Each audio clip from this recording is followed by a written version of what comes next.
Viene Navidad y mi hija me dijo que no vendría a visitarme. Una inquietud me invadió, así que me arriesgué a ir directamente a la casa de ella y su esposo para ver cómo estaba. Al llegar, vi a toda la familia de mi yerno brindando en la misma casa que yo había comprado, mientras mi hija estaba encadenada en el cobertizo, con el cuerpo lleno de moretones. Pateé la puerta principal, la tomé del brazo y la llevé conmigo al medio de la fiesta, y lo que hice después hizo que la familia de mi yerno lo recordara para siempre. Pero antes de continuar, asegúrate de estar suscrito al canal y cuéntanos en los comentarios desde dónde estás viendo este video. Nos encantaría saber hasta dónde llegan nuestras historias de venganza. Soy Elena García. Tengo 58 años y soy una madre que ha dedicado toda su vida a amar y proteger a su hija, Sofía. Todo mi mundo giraba en torno a su sonrisa, a esos ojos tan puros y a los sueños que solía compartir conmigo. Pero la noche de Navidad de aquel año, todo en lo que alguna vez creí, se rompió en pedazos. La tarde del 24 de diciembre, estaba en mi cocina, acomodando con cuidado unas galletas en una vieja caja de lata. Había pasado toda la mañana haciéndolas como regalo navideño para Sofía. Me limpié las manos en el delantal, tomé el celular y llamé a Sofía. Tenía el corazón agitado, emocionada por escuchar su voz. Después del quinto timbrazo, su voz sonó, pero no era la voz alegre que yo esperaba. Hablaba en susurros, entrecortada, como si estuviera intentando que nadie más la oyera. «Mamá, no voy a poder ir. Yo tengo que quedarme con la familia de Ricardo». Sentí un nudo en el pecho. «¿Estás bien, Sofía?», pregunté tratando de mantener la calma. No alcanzó a responder cuando se escuchó un estruendo al otro lado de la línea. Y luego, la voz de Ricardo, el esposo de Sofía, tronó con furia. «¿Con quién hablas, Sofía?». Sofía murmuró rápido. «Mamá, lo siento, tengo que colgar». Y cortó la llamada. El tono continuo del teléfono fue como una cuchillada directa al corazón. Me quedé paralizada en la cocina. Algo no estaba bien, lo sabía con certeza. Mi Sofía jamás me habría hablado con ese tono lleno de miedo. No lo pensé dos veces. Agarré el abrigo del perchero, tomé las llaves del coche y puse la caja de galletas de jengibre en el asiento del copiloto. En el fondo de mi corazón, aún quería creer que estaba exagerando. Tal vez Sofía solo estaba ocupada. Tal vez llegaría allá y la vería sonriendo, abrazándome, y nos reiríamos juntas de mis paranoias. Conduje por las calles atestadas de la ciudad rumbo a Querétaro, donde vivían Sofía y Ricardo, en la casa que yo misma les regalé como obsequio de bodas. Cuando llegué, ya había oscurecido por completo. La casa estaba iluminada, con música navideña resonando desde adentro. A través de la gran ventana vi a Ricardo, a sus padres, Miguel e Inés, y a unos cuantos invitados desconocidos brindando con copas de champán, riendo animadamente alrededor de una mesa repleta de comida. Pero Sofía, mi hija, no estaba ahí. No había ni una señal de que estuviera dentro de esa casa. Estaba por acercarme a la puerta para preguntar por ella, cuando un sonido débil e insistente desde el fondo del jardín interrumpió mis pensamientos. Golpes en una puerta, no fuertes, pero llenos de desesperación, como si alguien suplicara ayuda. Venían del cobertizo escondido detrás de unos árboles. El corazón me latía con fuerza. Corrí hacia el fondo del jardín. Mis zapatos resbalaban sobre el pasto mojado y lleno de barro. La puerta del cobertizo apareció frente a mí, cerrada con un candado de hierro grueso. Los golpes seguían, cada vez más débiles, como si la persona del otro lado ya no tuviera fuerzas. Ya no podía pensar en nada más. Miré a mi alrededor y encontré un tronco grande que usaban para la chimenea del patio. Lo agarré con fuerza y con toda la energía que me quedaba, comencé a golpear una y otra vez el candado. El último candado cayó al suelo con un sonido seco. Empujé la puerta y la oscuridad helada del almacén me envolvió. En una esquina oscura vi una figura encogida, pequeña y frágil. «¿Sofía?», susurré. Mis ojos se acostumbraron poco a poco a la oscuridad y mi corazón se detuvo al darme cuenta de que era mi hija. Sofía estaba acurrucada en una esquina con un vestido fino y rasgado. Una gruesa cadena de hierro le rodeaba el tobillo. El otro extremo estaba asegurado a un grillete en la pared. Su rostro, sus brazos y sus piernas estaban llenos de moretones. unos ya amarillos por el tiempo, otros aún frescos y rojizos. Sus ojos estaban bien abiertos, llenos de pánico, pero al verme, brillaron con una débil chispa de esperanza. «Mamá», susurró con una voz ronca, como si hubiera llorado hasta no poder más. Me arrodillé a su lado y las lágrimas brotaron sin control. Con manos temblorosas, busqué el manojo de llaves colgado en un clavo cerca de la puerta. Abrí el candado, liberé su tobillo de la cadena y le puse mi abrigo encima, tratando de cubrir su fragilidad. «Ya estoy aquí, mi amor», murmuré, abrazándola con fuerza, sintiendo cómo su cuerpo temblaba sin parar. «Te sacaré de aquí». Ayudé a Sofía a ponerse de pie, pero sus piernas estaban tan débiles que prácticamente tuve que cargarla. Nos dirigimos directo a la casa principal, sin dudarlo. Pateé la puerta con fuerza. El golpe de la madera contra la pared sonó como una declaración de guerra. La fiesta adentro se congeló. Las risas, los brindis, la música, todo se detuvo. Todas las miradas se volvieron hacia nosotras. Inés, la madre de Ricardo, dejó caer su copa de vino. El líquido rojo se esparció por el suelo. Miguel, el padre de Ricardo, quedó paralizado, con el rostro completamente pálido. Ricardo fue el primero en recuperar la compostura. Se levantó y la sonrisa en su rostro ya no era la de aquel hombre cortés que conocí cuando vino a presentarse. Entonces, era cruel, fría, como si disfrutara de la escena. «Oh, suegrita», dijo con una mueca, en tono burlón. «Llegaste justo a tiempo. Este pajarito intentó volar fuera de la jaula, así que tuve que darle una lección». Él y sus padres rieron de la manera más repugnante que jamás haya escuchado. Los invitados se miraban incómodos. Algunos bajaron la cabeza, como si no quisieran ver. Sofía apretó mi mano con fuerza. Su cuerpo temblaba de miedo. Yo lo miré fijamente a los ojos, sin decir una palabra, porque sabía que no hacía falta. Mis actos hablarían por mí. Sujeté la mano de Sofía y la guié fuera de esa casa.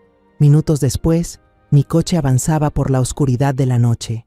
Sofía iba encogida en el asiento del copiloto, envuelta en mi abrigo, pero aún así su cuerpo seguía temblando. Era cruel, fría, como si disfrutara de la escena.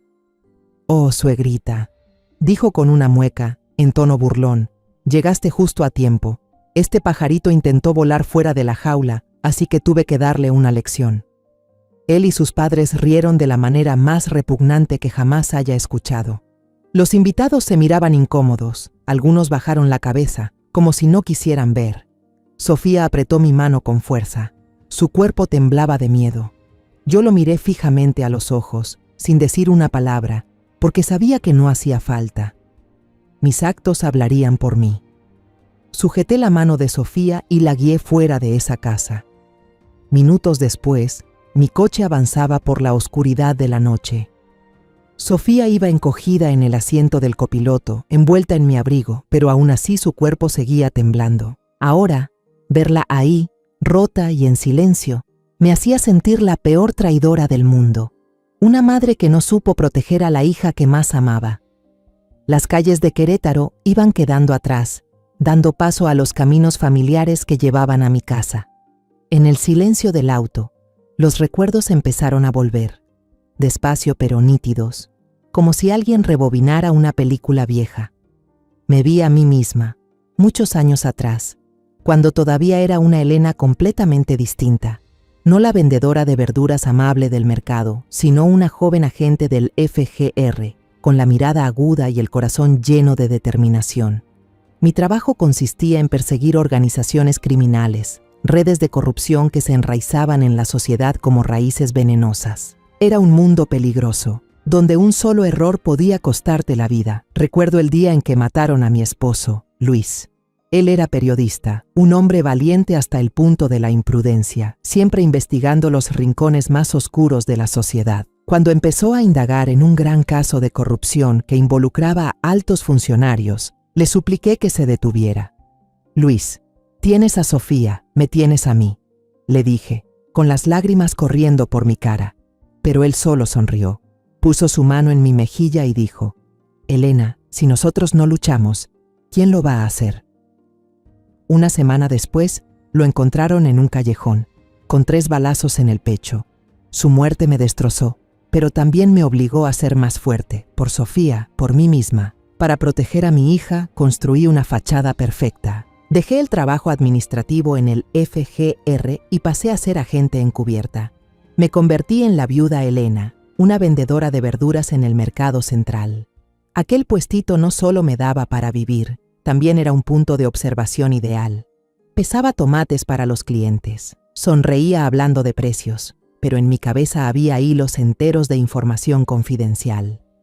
Una vez intercambié documentos con un contacto mientras envolvía un manojo de cilantro, o identifiqué a un criminal buscado cuando se detuvo a comprar cebollas. Todos los días vivía 2 vidas, una madre cariñosa y una combatiente en las sombras. En mi mano izquierda tengo una cicatriz tenue, de unos 2 centímetros, que siempre le dije a Sofía que fue por cortarme cocinando. Pero en realidad fue de un fragmento de bala durante una redada hace años. Todavía recuerdo esa noche, cuando irrumpimos en un almacén lleno de droga. Una bala me rozó el brazo, la sangre empapó mi camisa, pero igual perseguí al cabecilla. Le puse las esposas antes de desmayarme. Cuando Sofía me preguntó por la cicatriz, solo le sonreí. Tu mamá es muy torpe, no sigas mi ejemplo. No quería que supiera nada de mi pasado. No quería que creciera con miedo. Los recuerdos me llevaron al día que Sofía trajo a Ricardo a casa por primera vez. Él apareció con un traje impecable, una sonrisa cortés y una voz suave como el agua. Quiero mucho a Sofía, señora, dijo, y yo le creí. Me habló de su trabajo, un empresario exitoso en el sector de la construcción, y vi en él estabilidad, una promesa de futuro para mi hija. Sofía lo miraba con ojos llenos de amor, y pensé, mi niña por fin encontró la felicidad. Dejé que mi corazón de madre tapara la intuición de agente. Conocí a Miguel e Inés, los padres de Ricardo, en una cena elegante en un restaurante caro. Hablaban de conexiones políticas, de grandes negocios, con la seguridad de quienes tienen el poder en sus manos. Inés, con su sonrisa perfecta y su voz dulce, me tomó la mano y dijo, Elena, qué suerte tienes de tener una hija como Sofía. Nosotros la vamos a cuidar como si fuera nuestra. Me dejé envolver por ese brillo, me cegaron sus promesas. No vi que detrás de esas sonrisas había una oscuridad esperando para devorar a mi hija. Recuerdo el momento en que le entregué el manojo de llaves de la casa en Querétaro a Sofía y Ricardo. Fue mi regalo de bodas, una casa bonita con un jardín lleno de flores, donde pensé que Sofía construiría una familia feliz. Cuando Sofía me abrazó con lágrimas brillando en los ojos, pensé que había hecho lo correcto. Mamá, voy a vivir bien, susurró, y yo sonreí, creyendo que nunca tendría que sufrir. ¿Cómo iba a imaginar que esa misma casa se convertiría en su prisión y que fui yo quien, sin saberlo, la empujó hacia allí? El coche ya había llegado a nuestra calle de siempre. Apagué el motor y el silencio lo envolvió todo. Solo se escuchaba el viento colarse por la rendija de la ventana. Sofía seguía sin decir una palabra. Sus manos apretaban los bordes del abrigo, como si intentara retener el último poco de calor. La miré y la realidad cruel me sacó de mis recuerdos. Mi hija, la niña por la que sacrifiqué toda mi vida para protegerla, ahora estaba ahí, rota tanto física como emocionalmente. Los moretones en su cara no solo eran su dolor, sino también una acusación directa hacia mí, una madre que había fallado. Llevé a Sofía adentro, sus pasos arrastrándose como si no tuviera fuerzas. La luz amarilla del salón iluminaba su rostro, resaltando los moretones. Le quité con cuidado el abrigo lleno de barro, tratando de no tocar sus heridas. Fui por ropa limpia mía y la ayudé a vestirse. Ella me dejó hacerlo todo, sin decir una sola palabra. Preparé una taza de té caliente de manzanilla. Su aroma suave llenó el aire, pero al poner la taza en sus manos temblorosas, supe que no serviría para calmar el dolor que llevaba dentro. Me senté frente a ella, en el sillón viejo que a Sofía le encantaba cuando era niña. Sus ojos miraban fijamente la taza, vacíos y callados, como si toda la luz dentro de ella se hubiera apagado. Verla así me rompía el alma. Quería abrazarla, decirle que todo iba a estar bien, pero no me atreví. No era por miedo, sino porque sabía que, en ese momento, Cualquier palabra de consuelo sería una mentira. En lugar de eso, simplemente me quedé ahí, esperando, con la esperanza de que mi presencia bastara para que se sintiera a salvo. En ese silencio tan pesado, los recuerdos de los días pasados volvieron, más claros y dolorosos que nunca. Recordé los primeros días después de la boda de Sofía, cuando me llamaba cada noche, con una voz alegre como campanitas. Mamá, hoy hice chilaquiles, a Ricardo le encantaron. Oh, mamá, su familia me trata muy bien, no te preocupes. Yo sonreía al teléfono, con el corazón tranquilo, creyendo que había encontrado la felicidad. Esas historias ahora solo eran como pedazos de vidrio roto, afilados e imposibles de juntar. Pero luego, las llamadas empezaron a ser menos frecuentes.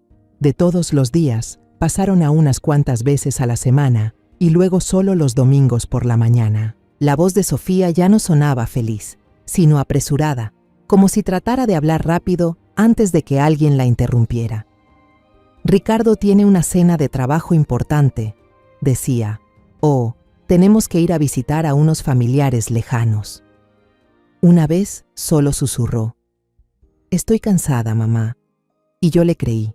Me convencí de que era solo el estrés de la nueva vida. Me engañé a mí misma, porque no quería enfrentar la posibilidad de que mi hija estuviera sufriendo. Recuerdo claramente una llamada, hace unos meses, cuando estaba en el puesto de verduras, justo mientras pesaba una bolsa de tomates para una clienta. Sofía llamó al mediodía, algo poco común, y su voz temblaba.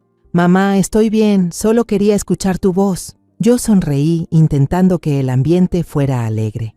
¿Extrañas a tu mamá, mi amor? Cuando tengas un tiempo, ven a casa. Te preparo unos tamales. Pero antes de que pudiera contestar, escuché la voz de Ricardo detrás de ella, con tono cortante. Ya hablaste mucho, Sofía.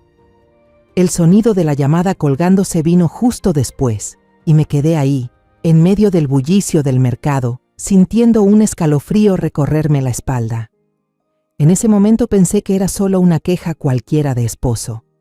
Ahora entiendo que fue la primera señal, y la ignoré. El recuerdo más doloroso es el cumpleaños de Sofía, hace 3 meses. Pasé todo el día en la cocina, preparando con cuidado un mole poblano, su platillo favorito. El aroma del chocolate y los chiles secos se mezclaba, evocando aquellas noches en que Sofía era pequeña, cuando se sentaba en la mesa de la cocina, comía y me contaba sobre la escuela. Empaqué todo con cuidado, añadí un frasco de salsa casera y manejé hasta Querétaro sin avisar. Quería ver su sonrisa sorprendida, abrazarla y decirle que su mamá siempre está aquí.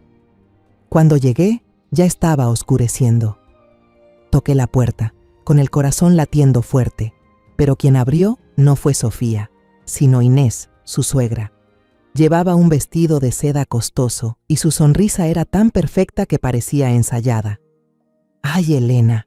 ¡Qué sorpresa tan linda!», dijo, con una voz dulce pero fría. «Qué lástima, Sofía y Ricardo acaban de irse a San Miguel de Allende para pasar el fin de semana. Llegaste apenas un poquito tarde». Sus palabras eran fluidas, pero algo no encajaba. Forcé una sonrisa. ¿Así? Ella no me dijo nada. Inés solo se encogió de hombros y me invitó a tomar té, pero rechacé. No quería quedarme en un lugar donde mi hija no estaba. Al darme la vuelta para irme, mi mirada se posó sin querer en el perchero junto a la puerta. Colgada ahí estaba la bufanda de lana color verde esmeralda que tejí para Sofía, el regalo que siempre llevaba con ella a donde fuera. Sofía solía decir: «Mamá, esta bufanda me abraza como tú, nunca la dejo». El corazón me dio un vuelco. Si Sofía se había ido de viaje, ¿por qué su bufanda estaba ahí? Una pequeña semilla de duda nació en mí, pero la aplasté de inmediato. «Tal vez se le olvidó», me dije, aunque en el fondo sabía que Sofía nunca olvidaría esa bufanda. Esa inquietud no me dejó en paz. Días después, llamé a Daniela, la mejor amiga de Sofía desde la universidad. Daniela siempre fue muy cercana a ella, compartían todos sus secretos. Cuando le pregunté por Sofía, la voz de Daniela se tornó preocupada de inmediato.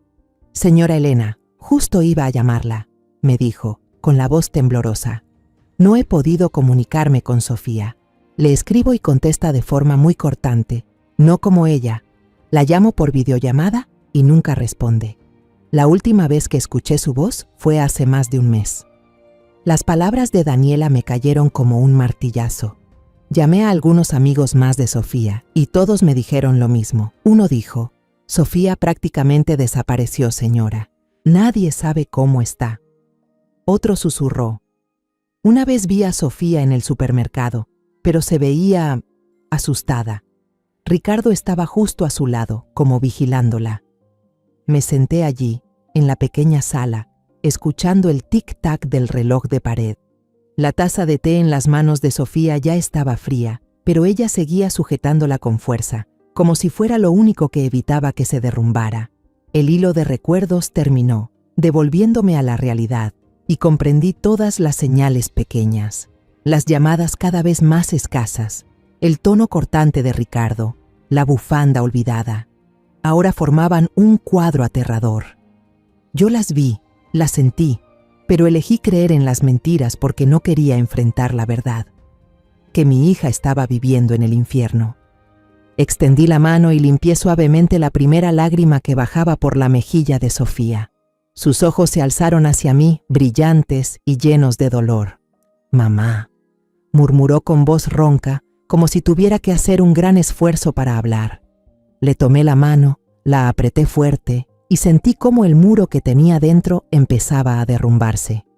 «No digas nada, Sofía», susurré, tratando de mantener la calma aunque el corazón se me rompía. «Estoy aquí, ya no vas a estar sola». Sofía soltó de repente la taza de té, que se estrelló contra el suelo de cerámica y se hizo trizas.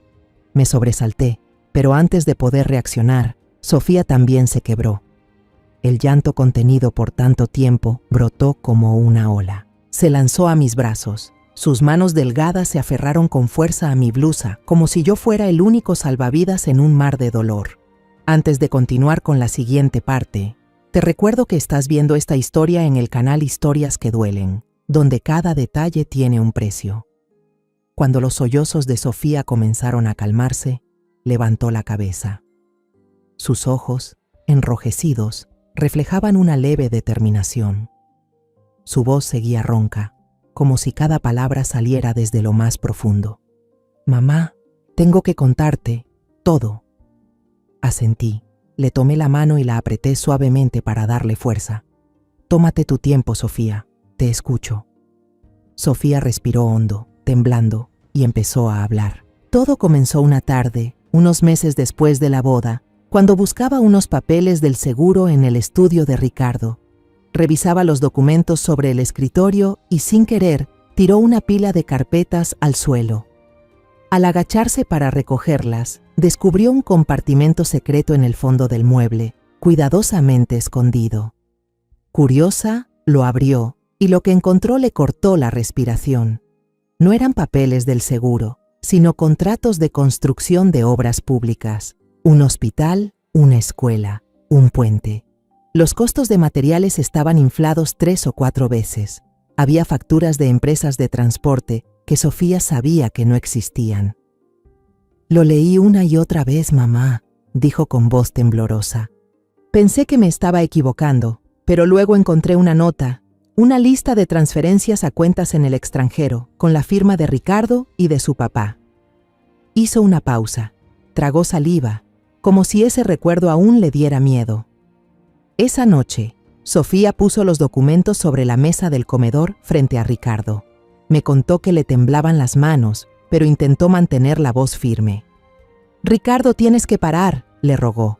«Podemos arreglar esto. Puedes entregarte. Yo voy a estar contigo». Se me rompió el alma imaginando a mi hija, con toda su inocencia y bondad, intentando salvar al hombre que amaba. Pero Ricardo no se enojó. Solo miró a Sofía y le dedicó una sonrisa helada que nunca antes le había visto. «Mi inocente Sofía», dijo con sarcasmo, «¿de verdad crees que conseguimos esta vida trabajando duro?». Se levantó, se acercó a ella y antes de que pudiera reaccionar, le dio una bofetada. «Esa fue la primera vez que él me golpeó», susurró Sofía, tocándose la mejilla sin darse cuenta. «Me quedé en shock, mamá. No sabía qué hacer. Solo me quedé ahí parada y él me dijo, No vuelvas a tocar mis cosas nunca más. A la mañana siguiente, el celular de Sofía se cayó y se rompió. La pantalla quedó destrozada. Ricardo le trajo uno nuevo, pero Sofía se dio cuenta de inmediato que estaba configurado para rastrear todos los mensajes y llamadas. Una semana después, él le avisó que ya había gestionado una licencia prolongada en su trabajo, porque necesitas tiempo para estabilizarte emocionalmente. Sofía intentó resistirse, pero Ricardo solo la miró con una expresión que la hizo temblar. «Querés lo mejor para los dos, ¿no?», preguntó, y Sofía supo que eso no era una pregunta, era una amenaza. La vida de Sofía se volvió una prisión de lujo. Doña María, la empleada que siempre la había tratado como a una hija, fue despedida sin explicación. En su lugar llegó una mujer callada, que solo seguía las órdenes de Ricardo. Sofía no podía salir sola de la casa. Cada vez que intentaba contactar a sus amigos, notaba que los mensajes no se enviaban o recibía respuestas frías que claramente había escrito Ricardo. «Intenté llamarte, mamá», dijo Sofía, con lágrimas cayendo de nuevo, pero cada vez que agarraba el teléfono, él estaba ahí, como una sombra. La familia de Ricardo también dejó de fingir. En la mesa del comedor, en la casa que yo les había comprado, Miguel e Inés hablaban abiertamente sobre sus negocios de lavado de dinero. Miguel, con tono orgulloso, contaba cómo usaba sus antiguos contactos en transporte para legalizar facturas falsas. Inés, con una sonrisa fría, se jactaba de usar su influencia política para ganar contratos millonarios. Sofía estaba ahí sentada, en medio de esas conversaciones horribles, sintiéndose como una rehén en su propia casa. «Ya no me siento una persona, mamá», dijo entre sollozos. «Solo soy un objeto que ellos tienen para presumir». La razón por la que Sofía se atrevió a escapar la noche de Navidad fue porque escuchó un plan que no pudo soportar. Una noche, mientras fingía dormir en el sofá, oyó a Ricardo y Miguel hablar sobre desviar fondos de un proyecto para construir un orfanato. «Esos niños ni se van a enterar», se rió Ricardo. «Solo necesitamos unas fotos de caridad y todos nos van a aplaudir». Sofía contó que en ese momento sintió una llama encenderse dentro de ella. «No podía dejar que lo hicieran, mamá», dijo, con los ojos un poco más vivos. «Pensé que si lograba escapar, te encontraría, y vos sabrías qué hacer». Sofía esperó hasta que la fiesta de Navidad comenzara, cuando la música y las risas tapaban todos los ruidos. Se deslizó hacia la puerta trasera, con el corazón a punto de salirse del pecho, pero Ricardo ya estaba ahí, como si lo hubiera anticipado. «¿A dónde vas, mi amor?», preguntó con una voz dulce, pero helada. Sofía trató de correr, pero él le agarró del pelo y la arrastró hasta el galpón. Allí, en la oscuridad congelante, la golpeó, cada puñetazo acompañado de un gruñido. «Este es el lugar para los traidores». Finalmente, la encadenó a la pared, dejándola sola en ese frío que cortaba la piel. Sofía terminó de hablar y su cuerpo se desplomó, apoyando la cabeza sobre mi hombro como si se hubiera quedado sin fuerzas. La abracé con fuerza, sintiendo cada respiración débil que salía de ella. Dentro de mí, el dolor se mezclaba con una rabia ardiente. Me puse de pie y empecé a recoger lentamente los pedazos rotos de la taza de té del suelo. Cada fragmento afilado era como los recuerdos que Sofía acababa de contar. Cuando me enderecé, la miré directo a los ojos y le dije, con voz firme y decidida: «Mañana vamos a ir a la comisaría». Sofía levantó la vista, con una mezcla de esperanza y miedo en la mirada. «Pero mamá, ¿y si no me creen?», susurró. Me arrodillé frente a ella, le tomé los hombros y le dije: «Voy a hacer que te crean, te lo prometo». Antes de seguir contando, si esta historia tocó tu corazón, compártela con alguien que ames o déjanos un comentario. Me encantaría leerte. Ahora, volvamos a la historia. A la mañana siguiente, me paré frente al espejo, ajustando mi blusa blanca y mi falda larga azul oscuro, lo más formal que tenía. Sofía estaba sentada en la mesa de la cocina, pálida, con los ojos hundidos como si no hubiera dormido en toda la noche. Le pasé un vaso de agua y una pastilla para el dolor, y le dije con suavidad: «Tómala, hija, hoy será un día largo». Sofía asintió, pero sus ojos seguían llenos de ansiedad. La comisaría local estaba ruidosa y sofocante. Nos sentamos en una banca de madera dura, esperando casi una hora, mientras se escuchaban risas y voces de los policías detrás del mostrador. Finalmente, un inspector con una placa que decía «Morales» nos llamó a pasar. Se veía agotado, con los ojos enrojecidos como si no hubiera dormido en toda la noche. Se sentó, abrió un cuaderno y nos hizo señas para empezar. Sofía respiró hondo y con voz temblorosa empezó a contar su historia, desde los contratos falsos, los golpes de Ricardo, hasta la noche de Navidad encerrada en el almacén. Tuvo que subirse la manga para mostrar los moretones en su brazo. Esto es lo que él me hizo, dijo Sofía con la voz entrecortada. Yo miré a Morales, buscando un mínimo gesto de empatía, pero él solo anotaba, con el rostro completamente impasible. Añadí mi propia declaración, contando cómo rompí la puerta del almacén, la cadena de hierro, la sonrisa cruel de Ricardo.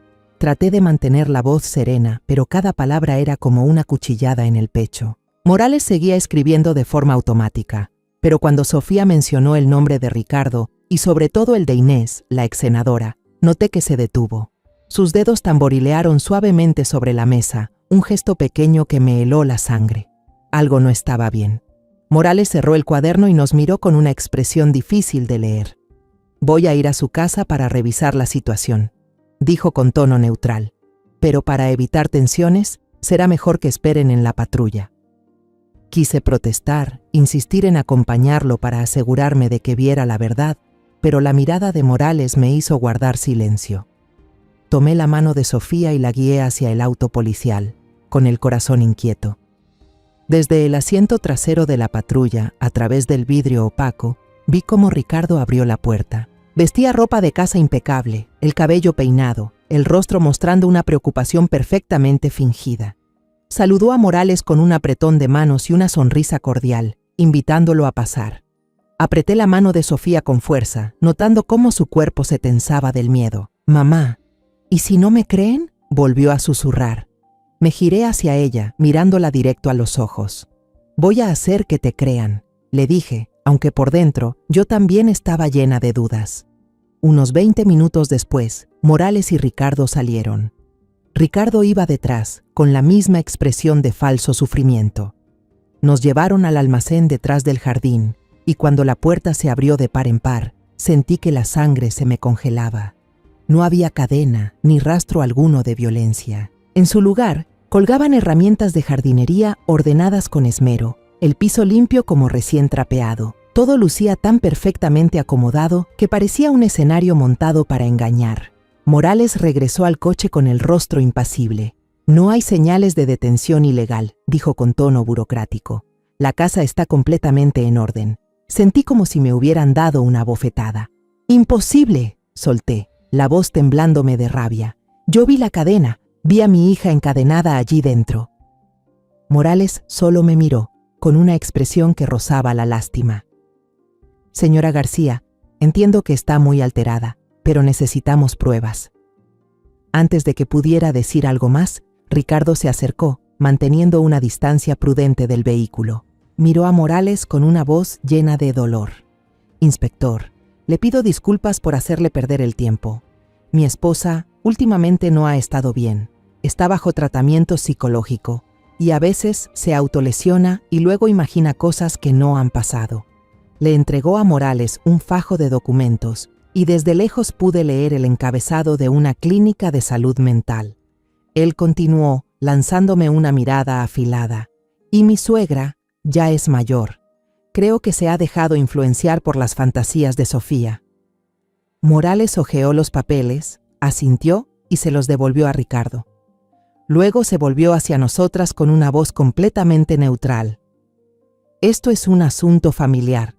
No tenemos pruebas suficientes para continuar la investigación. Les sugiero que intenten resolverlo por las buenas». Sus palabras fueron como un martillo destrozando los últimos restos de esperanza que me quedaban. El motor de la patrulla se encendió. El coche arrancó y se alejó, dejándonos a mi hija y a mí sumidas en una sensación de traición e impotencia total. Cuando el coche de la policía desapareció, Ricardo se acercó lentamente a la puerta de mi auto. Se agachó, mirándome directamente a través del vidrio bajo. La sonrisa falsa se desvaneció, dejando al descubierto un rostro frío como el hielo. «Esta es la primera y última advertencia, suegrita», dijo en un tono bajo que me heló la sangre. «Regrese a su puestito de verduras y no vuelva a acercarse por aquí. De lo contrario, la próxima vez la que va a necesitar a la policía no será su hija». Se incorporó, se dio la vuelta y entró a la casa como si acabara de terminar una conversación cualquiera. Apreté con fuerza el volante, respirando con dificultad. Sofía tenía la cabeza baja, las lágrimas cayendo silenciosamente sobre sus piernas. En el camino de regreso, conduje en silencio, pero dentro de mí, una tormenta rugía. Pasaron unos días. Sofía casi no salía de su cuarto, la puerta cerrada como un muro que la aislaba del mundo exterior.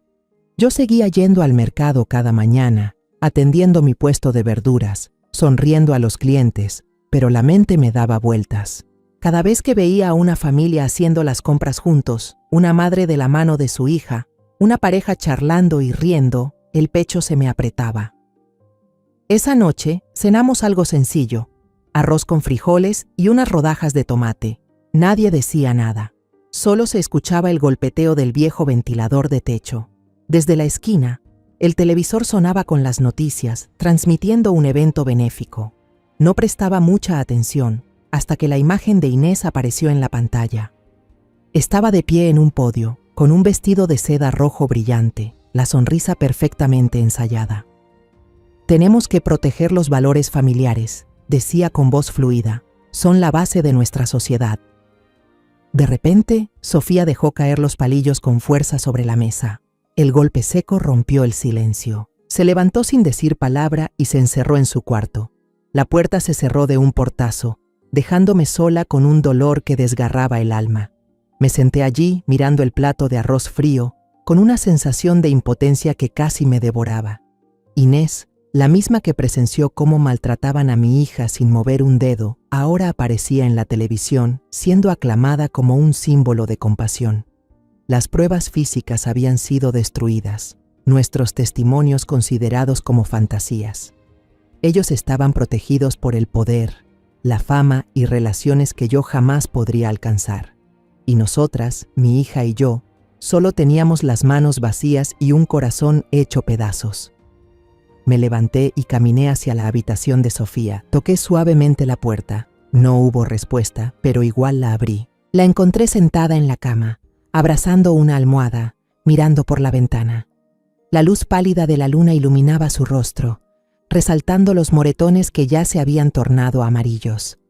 Me senté a su lado, sin decir una palabra.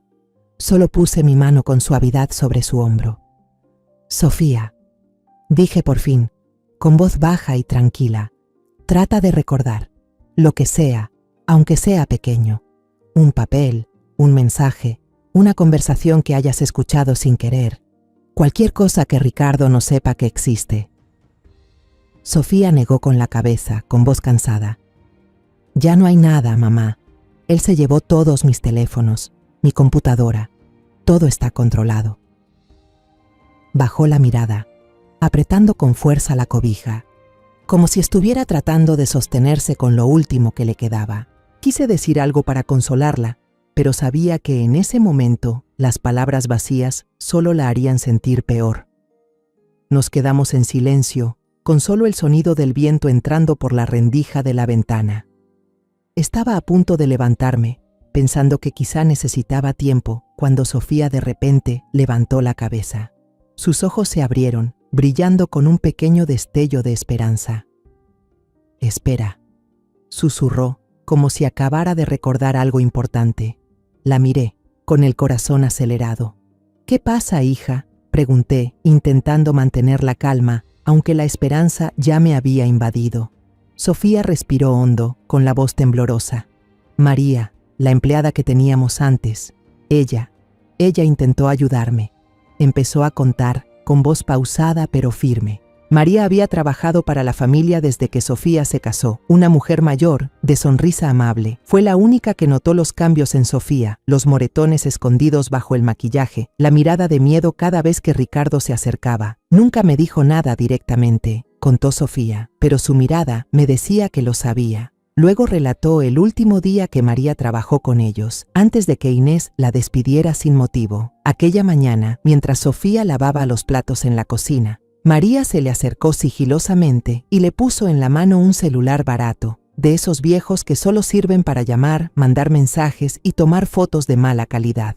«Señorita, guárdelo, por si algún día lo necesita», le susurró, con voz apurada y los ojos mirando hacia la puerta. «No deje que el patrón lo sepa». Sofía escondió el teléfono en el bolsillo de su bata, con el corazón latiéndole con fuerza, sin entender por qué María hacía eso, pero con una corazonada de que era su salvavidas. Como era un aparato tan viejo, Ricardo nunca sospechó, dijo Sofía, con un leve temblor en la voz. Durante los meses que estuvo prácticamente encerrada, usó ese teléfono para registrar todo en secreto. Cuando Ricardo dejaba por descuido hojas de contabilidad en su escritorio, ella las fotografiaba, una por una, escondía el celular debajo del sofá, lo ponía en modo grabación para captar las conversaciones de la familia de Ricardo sobre transferencias de dinero a empresas fantasma. Una vez, incluso se atrevió a grabar un breve video donde Miguel le entregaba a un funcionario un maletín lleno de dinero, justo en la sala. «Tenía mucho miedo, mamá», dijo Sofía, con los ojos llenos de lágrimas. «Pero pensaba que, si podía conservar esas pruebas, algún día podría usarlas para escapar». La esperanza se encendió en mí como una llama, pero enseguida se estrelló contra una pared. «Entonces, ¿dónde está ese teléfono, hija?», pregunté, con la voz tensa. El rostro de Sofía se ensombreció, su mirada volvió a apagarse. «Lo escondí en el lugar más seguro que se me ocurrió», dijo, con voz cada vez más baja. «Corté una pequeña abertura en el forro interior de la maleta vieja, la maleta café que nunca uso. Metí el teléfono ahí y la dejé en el ático de esa casa». Nos miramos en silencio, un silencio más pesado que nunca. Ese teléfono, la prueba capaz de derribar a todo un imperio criminal, estaba justo ahí, al alcance de la mano, pero parecía tan lejano como si estuviera en otro mundo. La casa en Querétaro ahora era territorio de Ricardo, protegida por el poder y las mentiras.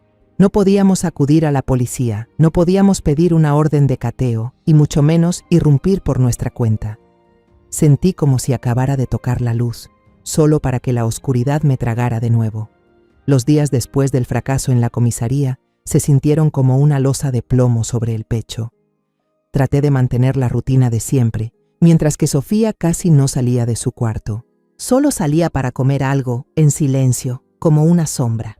Cada mañana, después de abrir el puesto, mantenía un viejo hábito de mis días como agente del FGR. Compraba un periódico y un café del puesto de enfrente.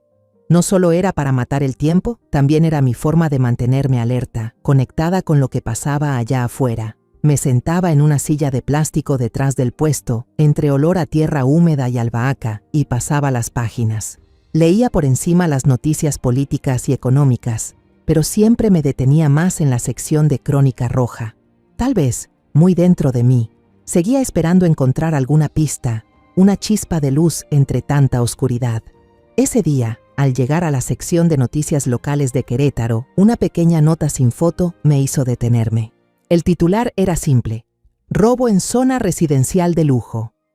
Seguí leyendo, y el corazón me dio un vuelco al ver la dirección. Era esa calle, era esa casa, la de Sofía y Ricardo. El artículo decía que el ladrón se había llevado varios aparatos electrónicos, joyas y algunas pertenencias personales. Mi primera reacción fue un amargo sentimiento de satisfacción. Bien merecido, pensé, imaginando la cara de pánico de Ricardo al descubrir que habían entrado a su casa. Pero luego, un detalle al final de la nota me dejó sin aliento. El sospechoso había sido detenido a la mañana siguiente, no por la policía local, sino por una redada del FGR. Su identidad fue confirmada: Rafael, el Escorpión, Vargas. Ese nombre fue como un rayo bajándome por la espalda. Yo lo conocía. El escorpión no era ningún ladrón común. Era un terrorista doméstico, experto en explosivos, que llevaba 5 años en la lista de los más buscados del FGR. Había leído su expediente, había escuchado a mis excompañeros hablar de los casos relacionados con él. Que alguien como el escorpión participara en un robo menor como ese no tenía ningún sentido. Era completamente absurdo. Dejé el periódico sobre la mesa. El café en mi mano ya estaba frío. Mi mente empezó a trabajar a toda velocidad. Las piezas del rompecabezas encajaban solas. ¿Por qué la FGR actuó tan rápido? Porque llevaban tiempo siguiendo la pista de El Escorpión. Este robo, tal vez, solo fue un error tonto que lo delató. ¿Qué hará la FGR después del arresto? Confiscarán todas las pruebas del robo para usarlas como evidencia. Todo, por mínimo que sea, será embalado y guardado en la bodega de evidencias. ¿Y qué incluye ese lote? Él entró a la casa, revolvió todo. El altillo, la vieja maleta de Sofía, el celular. Ese pensamiento atravesó mi mente como un rayo en la oscuridad. Hay una posibilidad muy alta de que el escorpión se haya llevado esa maleta, o al menos las cosas de valor que había dentro. Si el teléfono de Sofía estaba entre las pertenencias robadas, ya no está en manos de Ricardo, sino a salvo en la bodega de evidencias de la FGR. La única prueba capaz de destruir a Ricardo y su familia, la prueba que Sofía arriesgó su vida para proteger, ahora podría estar al alcance de mi mano. La desesperación se desvaneció, dando paso a una determinación fría. Sentí la sangre hervir dentro de mí, como si la agente Elena de aquellos años estuviera regresando. La vendedora de verduras, Elena, la que agachó la cabeza ante la derrota, retrocedió. Doblé el periódico, me levanté y le dije a la señora del puesto de al lado, ¿puedes cuidar el puesto un ratito por mí?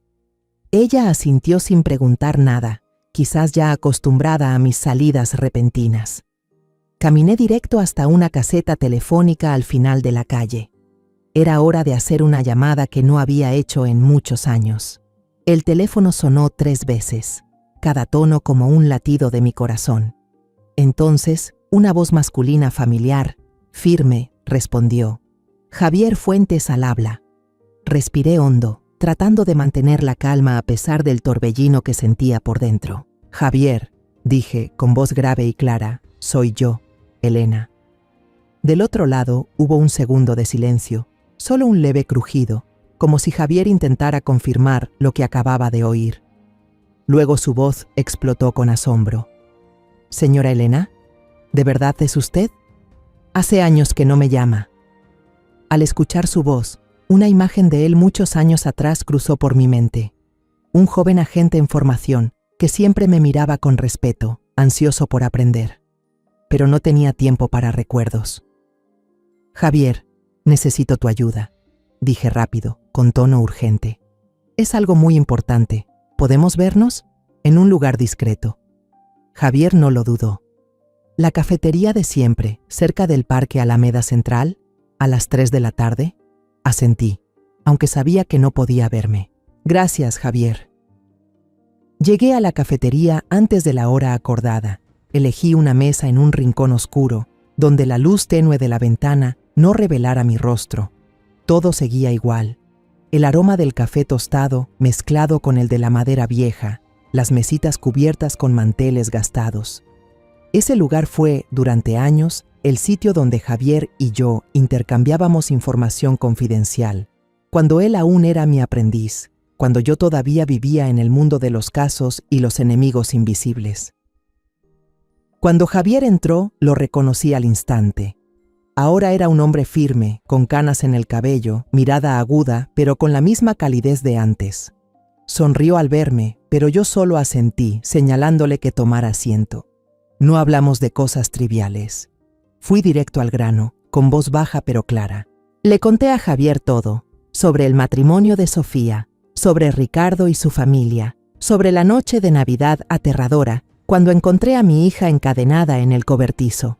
Le hablé de la indiferencia de la policía local, de cómo descartaron nuestro testimonio como si fuera un cuento absurdo. Y por último, le conté sobre el teléfono secreto de Sofía, sobre el robo del escorpión y la esperanza de que estuviera guardado en la bodega de pruebas de la FGR. Hablé despacio, pero cada palabra era como una cuchillada. removiendo el dolor que había intentado enterrar. Javier escuchaba sin interrumpirme, con el rostro cada vez más serio. Vi cómo apretaba su taza de café, como si intentara contener la rabia.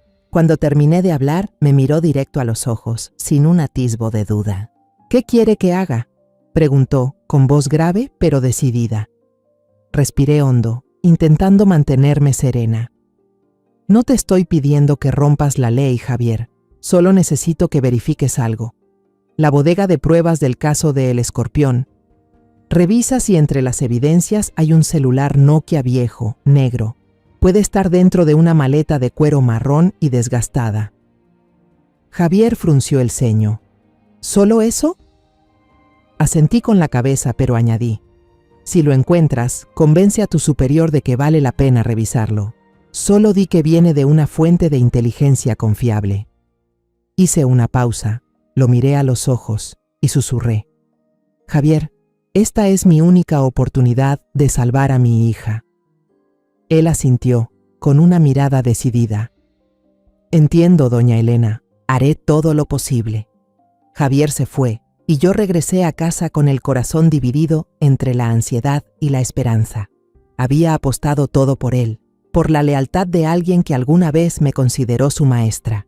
Sofía notó mi tensión, pero no dijo nada, solo se quedó sentada en su habitación abrazando una almohada. Quise decirle que todo estaría bien, pero no me atreví. No porque no lo creyera, sino porque temía que esa promesa se rompiera como las anteriores. Toda esa tarde pareció durar un siglo. No pude hacer nada, solo caminar de un lado a otro de la casa, mirando cómo el reloj marcaba cada segundo. Cada timbre, cada ruido de auto me hacía sobresaltarme. Intenté limpiar la cocina, pero mis manos temblaban tanto que dejé caer un plato. Cuando los pedazos se estrellaron contra el suelo, me dejé caer, cubriéndome el rostro, sintiendo cómo toda mi fuerza me abandonaba. «Tengo que ser fuerte», me dije, «por Sofía». Pero en el fondo, tenía miedo. Miedo de que Javier no encontrara nada. Miedo de que esta esperanza no fuera más que un espejismo. Cerca de las 7 de la noche, sonó el teléfono. Era un número desconocido. Contesté, con el corazón latiendo con fuerza. «Doña Elena», la voz de Javier sonó, no sorprendida, sino sacudida. «Lo encontramos. El teléfono, tal como lo describió». Sentí que podía volver a respirar después de tantos días de ahogo. Las lágrimas cayeron en silencio, pero mantuve la voz firme. «Gracias, Javier. ¿Hay algo en él?». Javier se quedó callado un momento, como buscando las palabras. «Doña Elena, logramos desbloquearlo y revisar la información. Dios mío, esto no es solo lavado de dinero. Hay listas de sobornos a funcionarios, planes para apropiarse de tierras públicas, transacciones ilegales. Los nombres de Ricardo, Miguel e Inés son apenas la punta del iceberg. Esta red llega mucho más lejos de lo que usted imagina». Su voz se volvió urgente. «Usted y Sofía no salgan de la casa, enciérrense bien. No vayan a ningún lado. Vamos a enviar un equipo para protegerlas. Este caso ahora está en manos de la FGR». Después de la llamada de Javier, el ambiente en nuestra pequeña casa cambió. El silencio desesperado fue reemplazado por un silencio tenso. Me senté en el viejo sillón, con las manos apretando el borde de mi blusa, sin apartar la vista de Sofía. Ella me miraba, con los ojos brillantes, y por primera vez en muchos días, se asomó en su mirada un rayo de esperanza mezclado con miedo. «¿De verdad, mamá?», susurró, con la voz temblorosa, como si no se atreviera a creerlo. Solo asentí, tomándole la mano con fuerza, apretándola para que sintiera mi determinación. «Sí, mi amor», dije, intentando mantener la voz serena, aunque por dentro todo era un torbellino. «Todo esto está a punto de terminar». Menos de una hora después, un sedán negro, sin ninguna señal distintiva, se estacionó en silencio frente a nuestra casa. 2 hombres de civil bajaron del auto, con porte profesional y mirada fría. No tocaron el timbre, sino que llamaron directamente a mi número, con voz grave y directa. «Señora García, venimos de parte del señor Fuentes. Estamos aquí para garantizar la seguridad de usted y de la señorita Sofía». Abrí la puerta, sintiendo una corriente de aire diferente, como si su presencia hubiera disipado parte de la oscuridad que nos rodeaba. Inspeccionaron la casa, aseguraron las ventanas y se posicionaron en las esquinas del cuarto, en silencio pero atentos. Por primera vez en muchos días, sentí que ya no estábamos solas. Sofía y yo no salimos, nos quedamos dentro, como pájaros enjaulados, esperando noticias. Javier se convirtió en nuestro único vínculo con el mundo exterior. Mantenía el teléfono a mi lado y cada timbre hacía que mi corazón diera un vuelco. Al amanecer del día siguiente, cuando apenas despuntaba el sol, el teléfono sonó. Contesté y la voz de Javier sonó, grave y acelerada. «Ya está, señora Elena. Entramos a la casa a las 5 de la mañana». Describió la escena con la precisión de un agente. Ricardo, Miguel e Inés fueron arrestados aún en pijama, con el cabello despeinado. La arrogancia que los había caracterizado se había desvanecido, reemplazada por el pánico y la incredulidad. Inés gritaba: «¿No saben quién soy? ¡Tengo contactos!». Pero los agentes de la FGR solo la esposaron con frialdad y la arrastraron al coche como a cualquier criminal. Al escuchar a Javier, sentí como si una corriente eléctrica recorriera mi cuerpo. Me giré hacia Sofía y la vi abrazada a una almohada, con los ojos muy abiertos y lágrimas rodando por su rostro. ¿Ya los atraparon, mamá?», preguntó entre sollozos. Asentí y la atraje hacia mi pecho. «Así es, mi amor, ya no podrán escapar». Sofía me abrazó con fuerza, llorando desconsoladamente, pero esta vez eran lágrimas de liberación. Durante todo el día, la televisión fue nuestra ventana al mundo. Las noticias urgentes se actualizaban constantemente. Cada informe era como un martillazo que derrumbaba el muro que Ricardo y su familia habían construido. Vimos imágenes de redadas en toda la ciudad y en estados cercanos. Un director de planificación urbana esposado, con el rostro pálido, mientras daba una conferencia de prensa. Un empresario del transporte, famoso, siendo escoltado fuera de su yate de lujo, con una mirada perdida, sin entender lo que ocurría.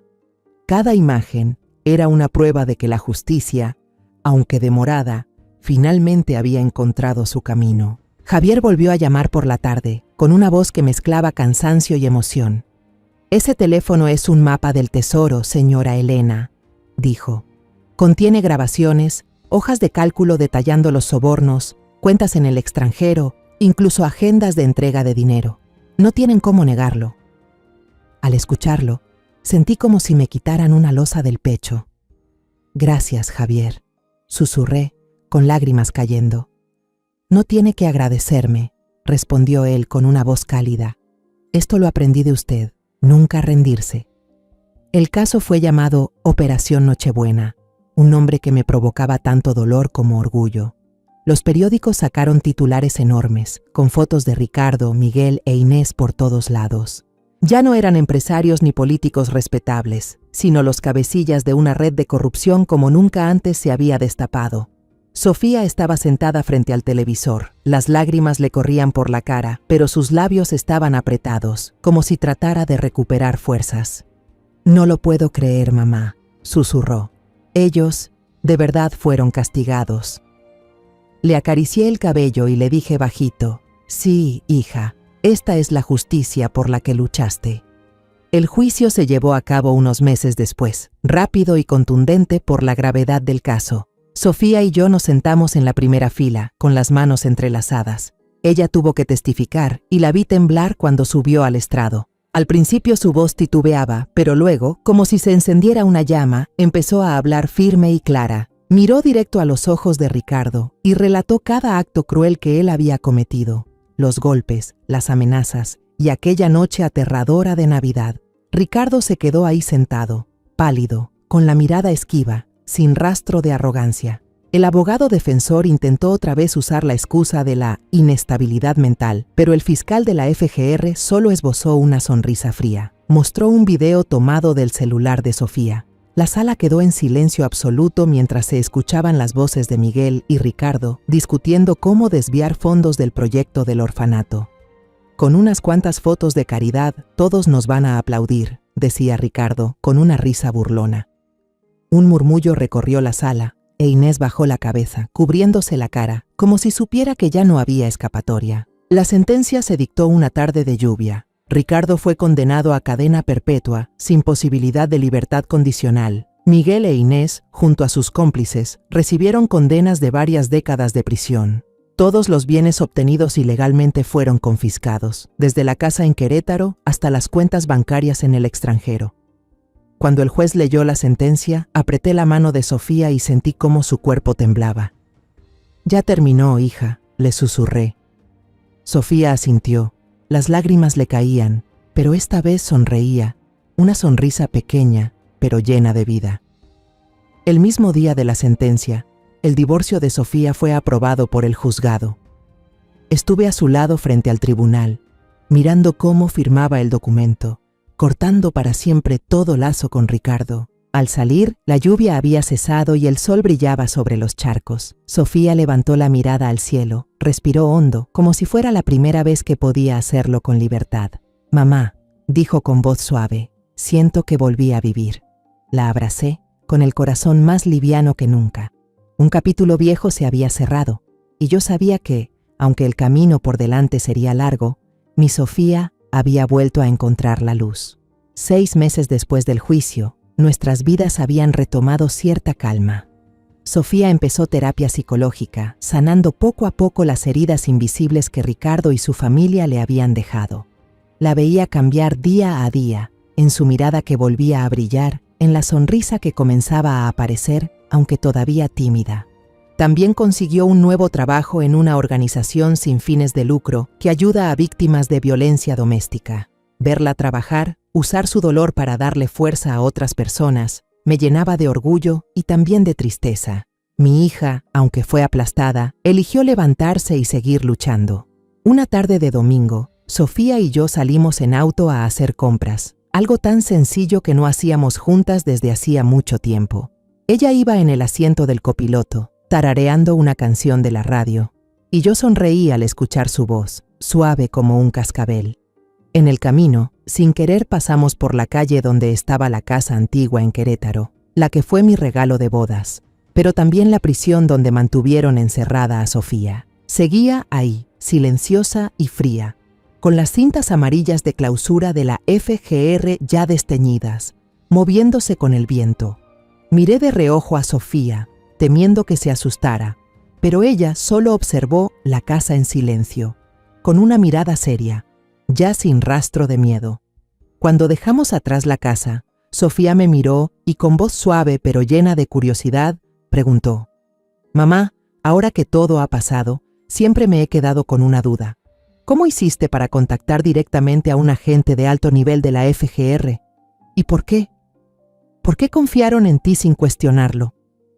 Yo llegué a pensar que nunca íbamos a tener justicia. Su pregunta me dejó helada. Sabía que este momento llegaría, pero aún así mi corazón latía con fuerza, como si estuviera a punto de revelar un secreto que había guardado por demasiado tiempo. No respondí de inmediato.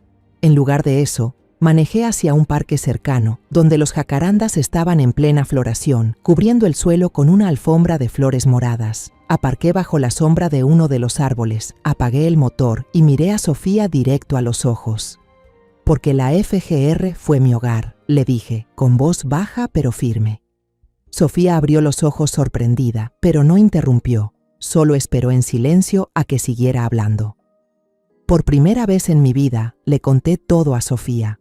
Le hablé de los años en los que fui agente de la FGR, cuando era joven, cuando mi corazón estaba lleno de fuego y convicciones. Le conté sobre la muerte de su padre, Luis, un periodista valiente que dio la vida por investigar un gran caso de corrupción. «Tu papá murió por defender la verdad», le dije, con la voz quebrada. «Y yo no podía permitir que su muerte fuera en vano». Le hablé de cómo creé la fachada de la señora Elena del puesto de verduras para proteger a Sofía, para que creciera en una vida normal, lejos del peligro. Le mostré la cicatriz tenue en mi brazo izquierdo, la que siempre dije que era por un cuchillo de cocina. «Esto fue por una esquirla de bala en medio de una redada», confesé por primera vez. «Te mentí porque no quería que vivieras con miedo». Le conté que aquellos viajes de negocios a otras provincias eran en realidad misiones encubiertas, donde seguía a bandas criminales, y recopilaba información para la FGR. Mi puesto de verduras en el mercado no era solo una forma de ganarme la vida, también era un punto de vigilancia, donde identificaba a fugitivos y pasaba información confidencial mientras pesaba tomates.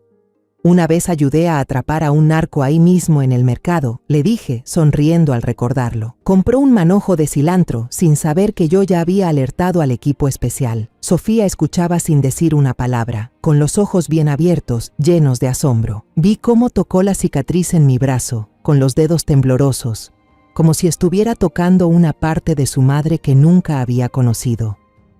Cuando terminé de contarle todo, esperé su enojo, su decepción por haberle ocultado tanto durante tanto tiempo. Pero Sofía solo sonrió, entre lágrimas, y dijo: «Entonces, todos estos años, fui criada por una agente, y dejaste todo eso, por mí». Asentí con la cabeza, tomé su mano, sentí el calor en esa manita. «Solo quería que tuvieras una vida normal, Sofía. Quería que estuvieras a salvo, pero fallé al dejarte en manos de esa familia. Nunca voy a perdonarme por eso». Mi voz temblaba, las lágrimas corrían por mis mejillas, pero no las oculté. Quería que Sofía viera la verdad, tanto el dolor como el amor que sentía por ella. Sofía negó con la cabeza, con una mirada firme. «No fallaste», dijo con seguridad. «Me salvaste. Me enseñaste que la justicia sí existe, que aunque el mundo sea cruel, siempre hay personas que luchan». Sus palabras fueron como una brisa cálida que alivió las heridas dentro de mí. La abracé. Sentí su corazón latiendo con fuerza y supe que, a pesar de mis errores, Sofía elegía perdonarme y seguir amándome. Miré por la ventana, hacia la ciudad que brillaba bajo la luz del atardecer. «La justicia no siempre toma el camino correcto, hija», dije con voz grave, «pero siempre encuentra su rumbo cuando hay quienes se atreven a luchar por ella». Sofía asintió, sin soltar mi mano. «Eso lo aprendí de ti», dijo, y su sonrisa, esta vez, brillaba como el sol. Nos quedamos ahí un buen rato, mano con mano, bajo la sombra del jacarandá. Los pétalos morados caían suavemente sobre el parabrisas, como un recordatorio de que, a pesar de lo dura que puede ser la vida, siempre hay momentos hermosos. Un nuevo capítulo de nuestras vidas había comenzado de verdad, sin secretos, solo con la verdad y un futuro abierto por delante. Si tú también has sido una madre sentada frente a un plato de comida fría, frente a una puerta cerrada, con el corazón hecho pedazos sin saber qué hacer, quiero que escuches esto. No somos débiles por haber guardado silencio. No somos un fracaso por no haber visto las señales desde el principio. Yo también me culpé. También pensé que ojalá hubiera actuado antes. Pero mi historia de venganza no empezó con rabia, sino con amor. Si ahora te sientes impotente, perdida entre tantas mentiras, recuerda, mientras tu corazón siga latiendo, tienes fuerza para cambiarlo todo. No te calles. Empieza con una pregunta, un abrazo, un pequeño paso, porque a veces solo necesitas ponerte de pie para que el mundo entero empiece a cambiar. La historia que acabas de escuchar ha sido modificada en nombres y lugares para proteger la identidad de quienes estuvieron involucrados. No la compartimos para juzgar, sino con la esperanza de que alguien escuche y se detenga a reflexionar. ¿Cuántas madres están sufriendo en silencio dentro de su propio hogar? De verdad me pregunto, si tú estuvieras en mi lugar, ¿qué harías? ¿Elegirías el silencio para mantener la paz? ¿O te atreverías a enfrentarlo todo para recuperar tu voz? Quiero saber tu opinión sobre esta historia de historias que duelen, o cualquier sugerencia para que podamos mejorar nuestro contenido. Dios siempre bendice, y yo creo firmemente que el valor nos llevará a días mejores. En este momento, en la pantalla final te dejaré 2 de las historias más queridas del canal. Estoy segura de que te sorprenderán. Gracias por haberte quedado conmigo hasta este instante. Si esta historia tocó tu corazón, dale like, suscríbete al canal y activa la campanita para no perderte las próximas historias.